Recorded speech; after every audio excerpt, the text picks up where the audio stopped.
Hello, welcome welcome welcome welcome everyone. कैसे हो आप लोग? आई होप सब कुछ बढ़िया चल रहा होगा। जैसा कि मैंने आपसे वादा किया था कि जल्दी ही हम लोग, जी हाँ, मैक्रो इकोनॉमिक्स के 20 धमाकेदार सेशंस, जिनमें हम करेंगे पूरी की पूरी मैक्रो इकोनॉमिक्स का काम तमाम। राइट, चलिए सो स्टार्ट करते हैं बेटा। आज है हमारा डे 1। जी हाँ, आज है हमारा कौन सा डे सर? आज है हमारा डे 1। जस्ट आप एक बार ध्यान देंगे बेटा।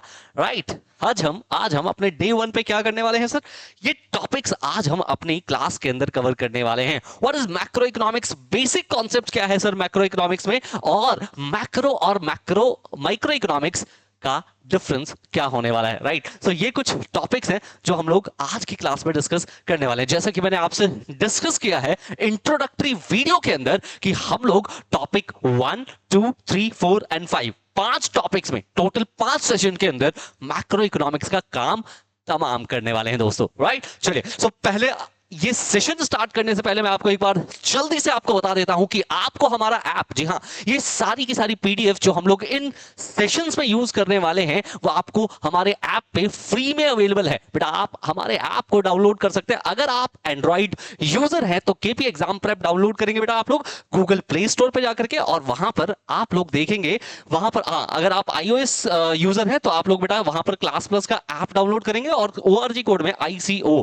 जी हाँ, ये आप डालेंगे। फिर उसके बाद क्या करना है बेटा, होम पेज पे जाएंगे, साइड पैनल पे फ्री कंटेंट पे जाएंगे आप लोग, और वहां पर आपको सारी की सारा इंफॉर्मेशन जो है वो प्राप्त हो जाएगा। इसके अलावा एक और इंपॉर्टेंट काम करके बैठना बेटा, हमारा यूट्यूब चैनल सब्सक्राइब कर लेना, बेल आइकन को दबा देना, ताकि सारी की सारी नोटिफिकेशन आप तक पहुंचती रहे। और हाँ, डिस्क्रिप्शन चेक करो, वहां पर आपको 2 लिंक दिखाई देंगे, जाके तुरंत ज्वाइन कर लो। एक व्हाट्सएप ग्रुप का लिंक है, दूसरा टेलीग्राम का। वहां पे सीधे सीधे वाह भाई साहब डायरेक्टली हमारे साथ कॉन्वर्सेशन हो सकती है, डाउट्स वगैरह आप वहां पे हमसे पूछ सकते हैं। राइट, चलिए स्टार्ट करते हैं बेटा आज की क्लास को। हाँ जी, आज की क्लास स्टार्ट कर रहे हैं। फाइनली ध्यान से सुनिएगा बेटा। राइट, सो एक नई दुनिया है सर। जब हम बात करते हैं इकोनॉमिक्स या मैक्रो इकोनॉमिक्स की, बेटा जी एक नई दुनिया है। जी हाँ, एक नई दुनिया है। आप देखो, हम लोग एक नई दुनिया में नेशनल इनकम, जी हाँ, नेशनल इनकम की दुनिया में एंटर करने जा रहे हैं। और एक इंपॉर्टेंट कॉन्सेप्ट जिसकी बात करें हम लोग मैक्रो इकोनॉमिक्स, वो हम लोग यहाँ पर पढ़ने जा रहे हैं। करेक्ट है सर?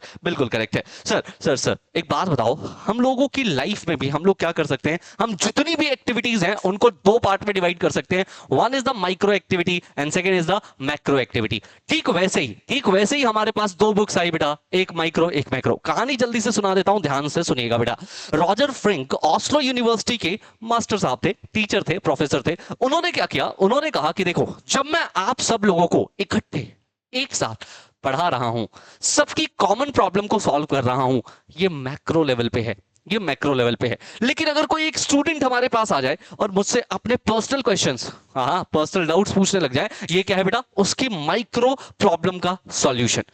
वहीं इन्होंने कहा कि मैक भाई इकोनॉमिक्स भी 2 पार्ट में डिवाइड कर सकते हो, माइक्रो और मैक्रो। जब सभी लोगों की कॉमन प्रॉब्लम का सॉल्यूशन है, एग्रीगेट प्रॉब्लम का सॉल्यूशन है, मैक्रो लेवल पे बात कर रहे हैं। लेकिन अगर किसी के इंडिविजुअल प्रॉब्लम का सॉल्यूशन है, यानी कि हम माइक्रो लेवल पे बात कर रहे हैं। राइट, सो आप देखिएगा, वहां से माइक्रो और मैक्रो 2 कॉन्सेप्ट जो है वो इजाद होते हैं बेटा, और उन्हीं कॉन्सेप्ट्स को आप आज पढ़ने जा रहे हो। सबसे पहले हम बात करते हैं माइक्रो इकोनॉमिक्स की। तो बेटा जी माइक्रो इकोनॉमिक्स जो वर्ड है वो ग्रीक वर्ड से आता है। मैं आपको बता दूं, इकोनॉमिक्स वर्ड भी ग्रीक वर्ड से आता है, साथ में माइक्रो इकोनॉमिक्स वर्ड जो है वो भी ग्रीक वर्ड से आता है। ग्रीक में इसको मैक्रोस कहा जाता है, जिसका मतलब है लार्ज या एग्रीगेट। काफी बुक्स इसको मैक्रोस या कुछ बुक्स में इसको मैक्रोस के नाम से भी लिखा गया है। राइट, आप इसकी जगह पे वर्ड लिखेंगे मैक्रोस। राइट, जी हाँ। So macroeconomics deals with the aggregate economic, macroeconomics the study of the economic aspect। ये बेसिकली जो है इकोनॉमिक एस्पेक्ट की बात करता है बेटा, याद रखना। मैक्रो इकोनॉमिक्स का मेन काम क्या है? ये sir full employment, GNP, savings, investment, aggregate consumption, aggregate demand, economic growth, इनकी बात करता है। जनरली ये इनकम एंड एम्प्लॉयमेंट की बात करता है, इसीलिए इसका दूसरा नाम भी इनकम एंड एम्प्लॉयमेंट थ्योरी है। जबकि माइक्रो इकोनॉमिक्स मेनली जो बात करता है बेटा, वो किसकी बात करता है? वो बात करता है, सर बताओ किसकी बात करता है? आउटपुट की। राइट, किसकी बात करता है बेटा? वो आउटपुट की बात करता है। राइट, चलिए आ जाते हैं हमारे अगले सेगमेंट की तरफ, जहां पर हम लोग माइक्रो और मैक्रो के बीच का डिफरेंस देख रहे होंगे। What is the difference between the micro and macro economics. हाँ, एक बात और बता देता हूं, ध्यान से सुनना, यहां से एमसीक्यूज क्वेश्चन बनने के चांसेस होते हैं, यहां से एमसीक्यूज क्वेश्चन के आने के चांसेस होते हैं, तो भाई साहब ध्यान से सुनते रहना। राइट, चलिए, बीच में हमने बेसिस ऑफ डिफरेंस लिखा है, इधर मैक्रो इकोनॉमिक्स है आपके पास, और इस साइड है आपके पास माइक्रो इकोनॉमिक्स। एक जनरल एजम्पशन देता हूं, ध्यान से सुनिएगा, एक जनरल एग्जांपल से इसको ध्यान से समझ लीजिए। देखिए, अगर आप किसी एक फॉरेस्ट में जाते हैं और सारे के सारे पेड़ों की स्टडी करते हो, इसको क्या बोलते हैं? मैक्रो। मैक्रो लेवल पे आप स्टडी कर रहे हो। जबकि अगर आप एक इंडिविजुअल पेड़ की स्टडी करते हो, उस फॉरेस्ट में एक इंडिविजुअल पेड़ है, उसकी स्टडी करते हो, ये क्या है बेटा? माइक्रो। ये क्या है बोलो? माइक्रो है सर। राइट सर, मैं आपको बता दूं, देखो, अगर हम इकोनॉमिक्स की बात करें, इकोनॉमिक्स में हम लोग जनरली स्टडी करते हैं, economics is the study of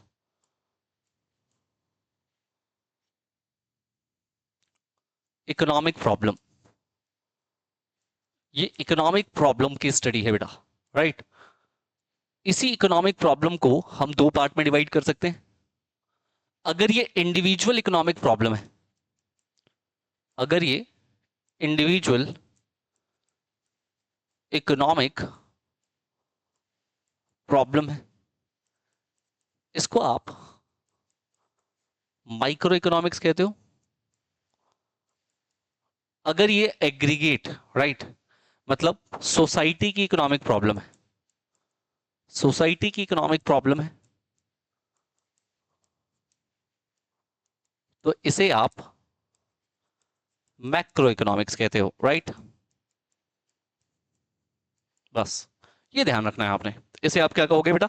macro economics कहोगे। करेक्ट है सर, बिल्कुल करेक्ट है सर। आगे बढ़ते हैं सर, देखिए ध्यान से, दोनों के बीच में डिफरेंस क्या है, माइक्रो और मैक्रो के बीच का डिफरेंस, ध्यान से एक एक करके सारे पॉइंट्स सुनते रहिए बेटा। सर, सबसे पहले हम लोग कह रहे हैं बेसिस ऑफ स्टडी। स्टडी का बेस क्या है सर? माइक्रो इकोनॉमिक्स जो है, it studies the problem of scarcity and choices.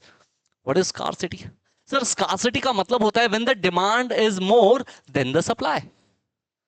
जब डिमांड किसी चीज की ज्यादा है, सप्लाई कम है, करना क्या होगा दोस्त? आपको चॉइस करना पड़ेगा। मान लो मम्मी ने 10 रुपए दिए, 100 रुपए मान लेते हैं भाई साहब, 100 रुपए आपकी मदर ने आपको दिए, राइट, लेकिन तुम्हारी डिमांड क्या है? ज्यादा, सप्लाई क्या है? कम। तो क्या करना होगा तुम्हें? चॉइस। अब 100 रुपए में आप सारी चीजें तो खरीद नहीं सकते, तो आपको उन 100 रुपयों में चॉइस करना पड़ेगा। This is scarcity. स्कार्सिटी मतलब when the demand is more but the supply is less, this is called scarcity. So basically अगर हम माइक्रो इकोनॉमिक्स की बात करें, it studies the problem of scarcity and choice. ये scarcity and choice के problem की study करता है एट इंडिविजुअल लेवल। हाँ जी, एक इंडिविजुअल लेवल पे, ये बहुत इंपॉर्टेंट है। लाइक हाउस होल्ड, फर्म, एक फर्म या एक इंडस्ट्री की बात करता है। यहां से क्वेश्चन पूछा गया आपके पास इंडस्ट्री के ऊपर, राइट। सर, इंडस्ट्री का मतलब क्या होता है? देखिए, generally Coke, Pepsi, Thums Up, ये इंडिविजुअली क्या है? They are firm, collectively it is cold drink industry. ये क्या है बेटा? सर, ये कोल्ड ड्रिंक इंडस्ट्री है, राइट। Yes sir. सर, मेरी बात ध्यान से सुनना, ये एक कोल्ड ड्रिंक इंडस्ट्री है। आप अगर इंडस्ट्री की स्टडी कर रहे हो, ये माइक्रो है या मैक्रो है? सर, हमारे देश में बहुत सारी इंडस्ट्री है, हम उसमें से एक इंडस्ट्री की स्टडी कर रहे हैं, that's why this is micro. ये मैक्रो नहीं है। बच्चे कहते हैं कि सर बहुत सारे फॉर्म्स है ना, इसीलिए मैक्रो है। नहीं, बहुत सारी इंडस्ट्री में से एक इंडस्ट्री है, इसीलिए ये क्या है बेटा? माइक्रो। याद रखिएगा, ये क्वेश्चन पेपर में आया हुआ क्वेश्चन है, राइट। ये क्वेश्चन पेपर में आया हुआ क्वेश्चन है, इसीलिए इस पे ज्यादा ध्यान देने की जरूरत है आप लोगों को, राइट। चलिए, so micro economic studies how a consumer exercises choice of goods and services so that he maximise his satisfaction. क्या तुम्हें याद है, हम लोग डिमांड का चैप्टर पढ़ते हैं, when the price will fall the demand will be higher, right. So price अगर कम हो जाए तो डिमांड क्या होती है बेटा? हायर होती है। तो कहीं ना कहीं अगर मैं कहूं तो यहां पर जो है एक कंज्यूमर हमेशा कोशिश करता है कि उसके पैसों से उसको ज्यादा सेटिस्फेक्शन मिले, जितने वो पैसे खर्च कर रहा है उससे ज्यादा सेटिस्फेक्शन मिले। इसे ही हम क्या कहते हैं बेटा? इसे ही हम लोग कहते हैं कि सर यहां पर कंज्यूमर मैक्सिमाइजेशन हो सकता है, राइट। यस, मैक्रो इकोनॉमिक्स में बात करिए, it studies the problem of scarcity and choices. यहां पे स्कार्सिटी एंड चॉइसेस है, लेकिन ये economy as a whole level पे है,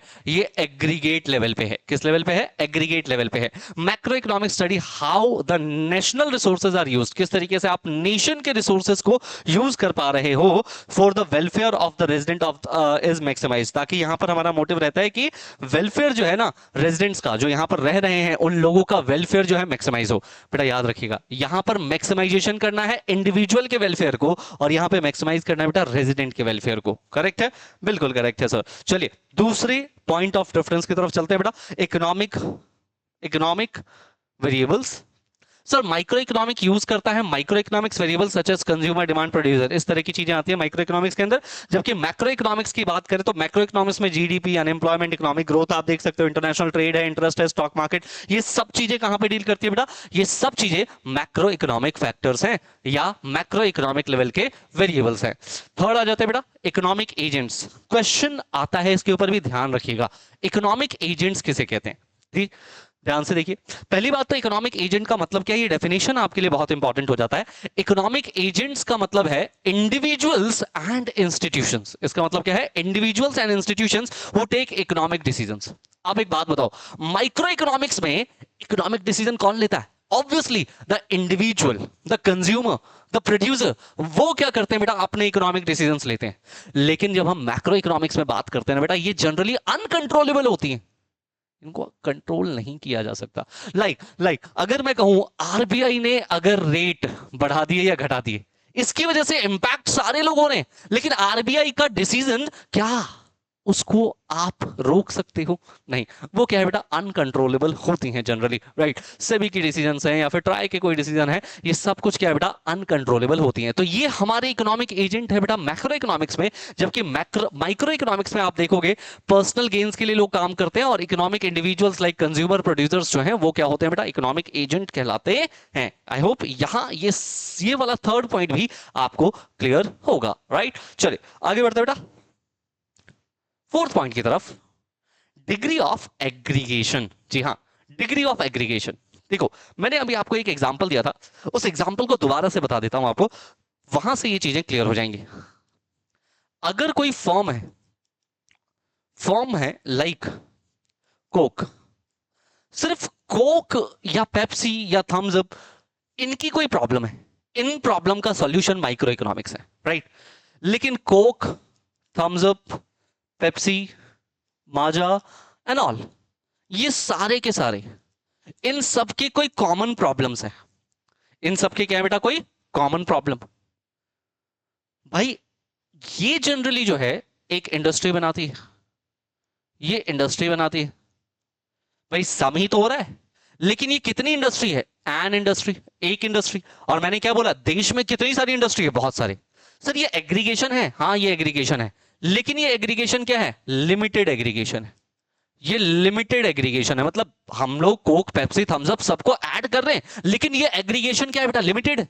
इसके बाद भी एक बहुत वाइडर लेवल पे एग्रीगेशन पॉसिबल है, ये सारी इंडस्ट्रीज का की प्रॉब्लम को हम सॉल्व करें, राइट? बेटा सारी इंडस्ट्रीज की प्रॉब्लम को सॉल्व करना मैक्रो, बट एन इंडस्ट्री, एक इंडस्ट्री की प्रॉब्लम को सॉल्व करना क्या होगा? Micro, because an industry is limited aggregation, right? Sir एक ही तरह की फॉर्म्स जो हैं उनको एग्रीगेट किया है आपने, ये लिमिटेड एग्रीगेशन है, ध्यान रखिएगा। Degree of aggregation is very much important in micro economics, there is a limited degree of aggregation. Am I clear with this? Yes, micro economics में बेटा क्या है? लिमिटेड डिग्री ऑफ एग्रीगेशन पाया जाता है इकोनॉमिक वेरिएबल्स का compare to the macro economics. लेकिन macro economics में आप देखो अनलिमिटेड डिग्री ऑफ एग्रीगेशन। हम कह रहे हैं एक पॉइंट भी नहीं छूटेगा, सारी के सारी फॉर्म्स, सारी की सारी फॉर्म्स, राइट? यस सर, सारी की सारी फॉर्म्स की हम लोग बात कर लेते हैं। However important is to note that with the view to the examine the structural change in the economy, macro economics also studies the level of the economic activities in the agriculture sector, industrial sector, है ना? तो level हो गए बेटा, वो क्या हो गए? वो लेवल हो गए। तो यहां पर अगर आप कहूं कि एग्रीकल्चर सेक्टर, ये क्या होगा? Macro study. अगर मैं कहूं इंडस्ट्रियल सेक्टर, सर्विस सेक्टर, ये सब क्या है बेटा? ये सब मैक्रो स्टडी का पार्ट माना जाएगा, राइट? चलिए फिफ्थ पॉइंट की तरफ चलिए सर। यस सर, बिल्कुल चलो सर। फिफ्थ पॉइंट में हम लोग क्या बात करें? Different set of assumptions.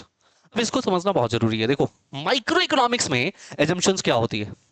जैसे अगर आपको याद हो लॉ ऑफ डिमांड, तो हमने लॉ ऑफ डिमांड में क्या पढ़ा होता है सर? लॉ ऑफ डिमांड में हमने पढ़ा होता है other things remain constant, when the price will go up the demand will fall, the other things remain constant. constant का मतलब क्या है?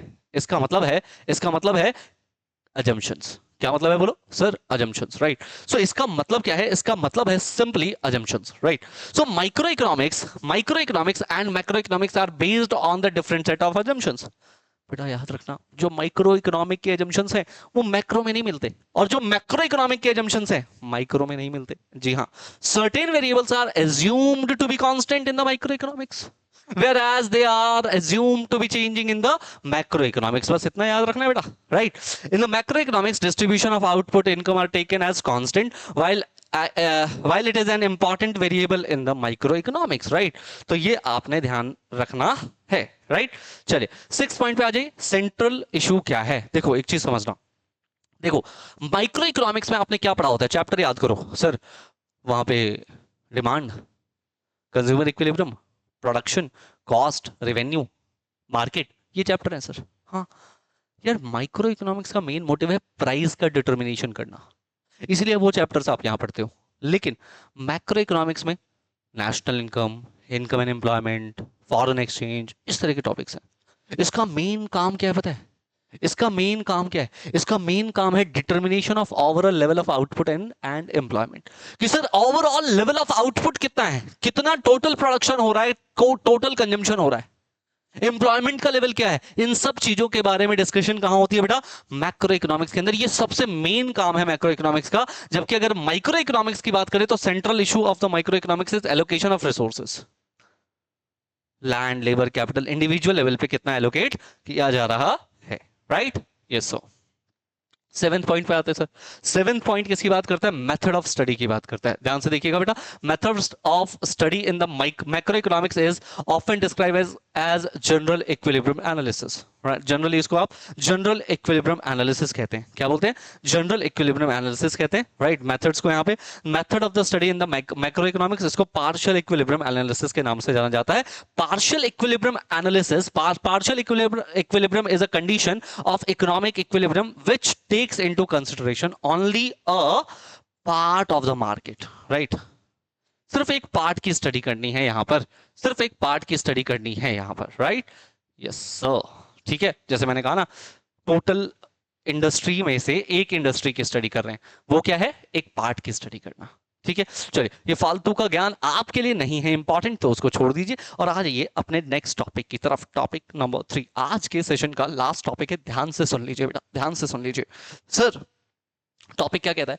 Sir, how the micro economics differ from the macro economics, scope and significance of the macro economics. अब देखिए यहां पर scope and significance की बात करते हैं। सबसे पहले estimation of the national income. Sir macro economics क्या करता है? एस्टिमेट करता है नेशनल इनकम को। Macro economics start with the concept of the national income, और नेशनल इनकम की डेफिनेशन या फिर estimation of national income. GDP कितनी है एक देश के अंदर, एनडीपी कितनी है एक देश के अंदर, एनडीपी है ना, नेशनल डोमेस्टिक प्रोडक्ट, वो कितना है एक देश के अंदर। इसके अलावा जीडीपी एट मार्केट प्राइस है, एनडीपी एट मार्केट प्राइस है, फैक्टर कॉस्ट है, ये सब आप लोग सेकंड सेशन के बाद जो है इन चीजों को देख पाएंगे, राइट? सेकंड है थ्योरी ऑफ एम्प्लॉयमेंट। जी हाँ, मैक्रो इकोनॉमिक्स की नॉलेज होनी जरूरी इसलिए है क्योंकि आप एम्प्लॉयमेंट, जी हाँ, एम्प्लॉयमेंट के थ्योरी की स्टडी कर रहे हैं। Macro economics studies the theory related to the employment in the economy. अगर आपको याद हो, केंजियन थ्योरी पूरी तरीके से किस पे फोकस है बेटा? एम्प्लॉयमेंट पे फोकस है। Keynesian theory of employment is a notable significance in the context. 1936 में जेएम केंज ने अपनी एक बुक लिखी और जिसमें उन्होंने कहा कि एक इकोनॉमी कभी भी फुल एम्प्लॉयमेंट में नहीं हो सकती, एक इकोनॉमी हमेशा लेस देन फुल एम्प्लॉयमेंट में ही काम करती है दोस्तों, right? Yes sir. It explain the cause of employment and suggests the possible remedies to combat it, right? Yes sir. Next आता है बेटा थर्ड पार्ट में theory of money। हाँ जी, theory of money, जिसको आप एक चैप्टर के तौर पे पढ़ते हो मनी एंड बैंक के अंदर, right? So the creation of money by the commercial bank. Money creation का एक टॉपिक पढ़ेंगे हम लोग, कमर्शियल बैंक कैसे मनी क्रिएट करती है, correct? An important component of macro economics, ये भी मैक्रो इकोनॉमिक्स का बहुत इंपॉर्टेंट कंपोनेंट है और आरबीआई इसमें बहुत बड़ा रोल प्ले करता है। अगर आरबीआई ने सीआरआर बढ़ा दिए, मनी क्रिएशन कम हो जाएगा, सीआरआर कम कर दिए, मनी क्रिएशन आपका बढ़ जाएगा, right? Yes sir. Fourth point है बेटा theory of the general price level inflation and deflation gap, right. Income and employment theory के अंदर अब लास्ट में इन्फ्लेशनरी गैप डिफ्लेशनरी गैप पढ़ते हैं यूनिट नंबर 4 के अंदर, 3 के अंदर, सॉरी, राइट। सो यहां पर भी यही बात आपके सामने लिखी हुई है, करेक्ट है sir? Yes sir. Government budget आगे भी आपके पास, मैक्रो इकोनॉमिक्स में हम लोग गवर्नमेंट बजट, भाई देखो हर साल हम लोग बजट लेकर के आते हैं ना, फर्स्ट ऑफ बोलो फरवरी, जी हाँ, फर्स्ट ऑफ फैब को इस बार भी बजट आने वाला है। बजट क्या है? आने वाले एक साल में, आने वाले फाइनेंशियल ईयर में हम लोग कितना रिसिप्ट करने वाले हैं, कितना एक्सपेंडिचर करने वाले हैं, उसका item wise presentation is known as budget. उसको हम लोग क्या बोलते हैं बेटा? उसको हम लोग बजट कहते हैं। मैक्रो इकोनॉमिक्स उस कॉन्टेक्स्ट में भी बहुत इंपॉर्टेंट हो जाता है, राइट। इसके अलावा आप देखोगे foreign exchange rate, balance of payment की बात होती है कि हमारे देश का फॉरेन एक्सचेंज रेट क्या है और बैलेंस ऑफ पेमेंट कैसा है, right. Yes sir, yes sir, yes sir. चलो एक टॉपिक और है, छोटा सा ध्यान से देख लो बेटा, significance of the macro economics. Macro economics offer a deep description of the economy. अगर आपको मैक्रो इकोनॉमिक्स की नॉलेज है तो मतलब इकोनॉमी की नॉलेज है आपको। किसकी नॉलेज है बेटा? इकोनॉमी की नॉलेज है। Estimation of the national income, ये आप पता लगा सकते हो। Reveals that the nature and the level of the economic activity in the economy, कि एक इकोनॉमी का नेचर कैसा है, इकोनॉमी रिच है, पुअर है, राइट, इसके बारे में आप पता लगा सकते हो। Study of unemployment reveals the magnitude of the problem and the way it can be handle, कि किस तरीके से आप जो है ना हैंडल कर सकते हो अनएम्प्लॉयमेंट के इश्यूज को। अनएम्प्लॉयमेंट के इश्यूज को आप किस तरीके से हैंडल कर सकते हो, ये आपको यहां से नॉलेज मिल जाती है। Government budget reveals the way of the economy is regulated by the government. Government budget आपको बताता है कि किस तरीके से एक इकोनॉमी को मैनेज किया जा रहा है, right. So macro economics offer a road map of the growth and development. याद रखिएगा बेटा, ये क्या है? मैक्रो इकोनॉमिक्स की स्टडी जो है, देखो डिफरेंट डिफरेंट पॉलिसीज आती है ना, सरकार डिफरेंट डिफरेंट पॉलिसीज से ये बताती है कि हम पूरी की पूरी इकोनॉमी को कैसे आगे बढ़ा रहे हैं, एक्सेल कर रहे हैं। फिर सर इकोनॉमिक स्टेबिलिटी बहुत इंपॉर्टेंट है, याद रखिएगा। कोई ऐसी कंट्री, या स्टूडेंट की बात कर लो, कोई ऐसा स्टूडेंट जो पहले साल ज्यादा मार्क्स लाता है, फिर कम, फिर ज्यादा, फिर कम, फिर ज्यादा, फिर कम, फिर ज्यादा, भैया वो स्टेबल स्टूडेंट नहीं है। लेकिन कोई ऐसा स्टूडेंट जो कॉन्टिन्यूसली ज्यादा ज्यादा ज्यादा ज्यादा ज्यादा मार्क्स भाई साहब उसके बढ़े ही जा रहे हैं, वो क्या है? स्टेबल है। ऐसी इकोनॉमी, ऐसे स्टूडेंट्स बहुत अच्छे माने जाते हैं। याद रखिएगा, इकोनॉमिक स्टेबिलिटी का मतलब यही है। Study of the macro economics help करता है अचीविंग द इकोनॉमिक स्टेबिलिटी, कि आप अपनी स्टेबिलिटी को जो है वो अचीव कर पाए। जहां पर फिजिकल पॉलिसी आपकी कैसी है, सेंट्रल बैंक उसके अंदर जो है उसकी पॉलिसीज कैसी है, आपके पास बजटरी पॉलिसीज कैसी है, ये सब कुछ जो है हम लोग अपने मैक्रो इकोनॉमिक्स के कोर्स के अंदर डील कर रहे होते हैं, right. Yes sir. Balance of payment का स्टेटस पता ही है आपको। बैलेंस ऑफ पेमेंट एक खाता होता है, एक अकाउंट होता है जिसके अंदर आपके पास लिखा होता है भैया कितना पैसा आया, कितना पैसा गया, राइट। मतलब इंपोर्ट और एक्सपोर्ट, वो सारी चीजें कहां लिखी होती है? बैलेंस ऑफ पेमेंट में। ये एडवर्स भी हो सकती है बेटा और ये पॉजिटिव भी हो सकती है। याद रखिएगा, पीओपी का पॉजिटिव होना जरूरी है, जो कि आज तक भारत का नहीं हो पाया। तो इन सब चीजों के बारे में भी आपको मैक्रो इकोनॉमिक्स के अंदर पढ़ने को मिलता है। And the fifth point is the problem of poverty and environmental pollution. Generally आप पॉवर्टी वाला चैप्टर और एनवायरमेंट पॉल्यूशन, ये सब कुछ जो है वो इंडियन इकोनॉमिक डेवलपमेंट में देखते हो, हमारे मैक्रो इकोनॉमिक्स में नहीं है। लेकिन क्या ये भी मैक्रो इकोनॉमिक्स का पार्ट है? यस, ये भी हमारे यहाँ पे मैक्रो इकोनॉमिक्स का पार्ट माना जाता है, राइट। सिक्स्थ है बेटा पॉलिसी फॉर्मुलेशन, कि सर हमारे देश में कैसी कैसी पॉलिसीज जो है वो फॉर्मुलेट की जा रही हैं, right. Yes sir, yes sir. So this is about our first lecture, जिसमें मैंने आपको बताया बेसिक्स क्या है बेटा माइक्रो इकोनॉमिक्स के। मैक्रो इकोनॉमिक्स से हम लोग मैक्रो इकोनॉमिक्स पढ़ते क्यों हैं। हाँ जी, मिलते हैं आपसे सेकेंड लेक्चर में। लेकिन याद रखिएगा, सेकेंड लेक्चर में कुछ अलग, कुछ बड़ा, कुछ अलग धमाकेदार सा होने वाला है, राइट। सर सेकेंड लेक्चर में ऐसा क्या होने वाला है, मैं अभी बता देता हूं आपको। सेकंड लेक्चर में हम लोग क्या करने वाले हैं, ये रहा आपके पास सेकंड टॉपिक या सेकंड लेक्चर का। भाई साहब टाइप्स ऑफ गुड्स पूरे खत्म करेंगे, बहुत इंपॉर्टेंट है आपके पेपर के लिए। Sir consumption goods, capital goods, final goods, intermediate goods, ये सब कुछ हम लोग नेक्स्ट लेक्चर में देखने वाले हैं। तब तक के लिए मनीष रॉय साइनिंग ऑफ। मिलता हूं आपसे नेक्स्ट सेशन में। Thank you very much.